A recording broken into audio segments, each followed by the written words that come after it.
আসসালামু আলাইকুম সুপ্রিয় দর্শক, সবার কি অবস্থা? হাজির হয়ে গেলাম দীপ্ত টিভির নিবেদিত খুশবু নাটকের ১১৩তম পর্বে কী সব ঘটতে চলেছে তার অগ্রিম আপডেট নিয়ে।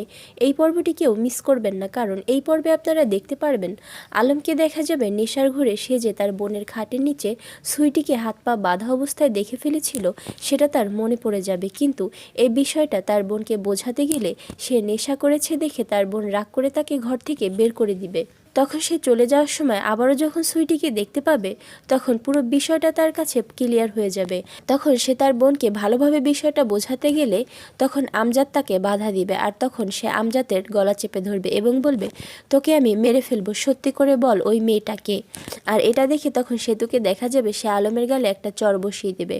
ওইদিকে খুশবুকে দেখা যাবে সে সেই পুলিশ অফিসারকে বলবে, স্যার আপনি তো শাকিল আশরাফের বিষয়ে সবটাই জানেন, আপনি প্লিজ আমাকে ছেড়ে দেন। ওই বাচ্চাটা আমাকে ছাড়া খুবই অসহায়, ও আমাকে ছাড়া থাকতে পারবে না। আপনি ওই শাকিল আশরাফকে চেনেন না, অনেক ভয়ঙ্কর, ও সায়ানের ক্ষতি করে ফেলতে পারে। তখন সেই পুলিশ অফিসার বলবে, খুশবু আমি একজন পুলিশ অফিসার হিসেবে খুবই লজ্জিত যে এতদিন পেরিয়ে গেল এখন পর্যন্ত শাকিল আশরাফের বিরুদ্ধে আমি কোনো শক্ত প্রমাণ খুঁজে বের করতে পারিনি। আইনের কাছে আমার হাত পা বাঁধা, আমি চাইলেও তোমাকে ছাড়তে পারবো না। আর অন্যদিকে আপনারা দেখতে পারবেন রিশাদকে দেখা যাবে সেই চিঠিটা হাতে নিয়ে খুশবুকে নিয়ে ভাবতে থাকবে এবং একা একা বলতে থাকবে যে মেয়েটা এতদিন আমার পাশে থেকেও এত মিথ্যা কথা বলতে পারে, তার চিঠি পড়ে আর কী লাভ। এই বলে সেই চিঠিটা ছুঁড়ে ডাস্টবিনের মধ্যে ফেলে দিবে। আর এছাড়াও থাকছে আশ্চর্য সকল ঘটনা।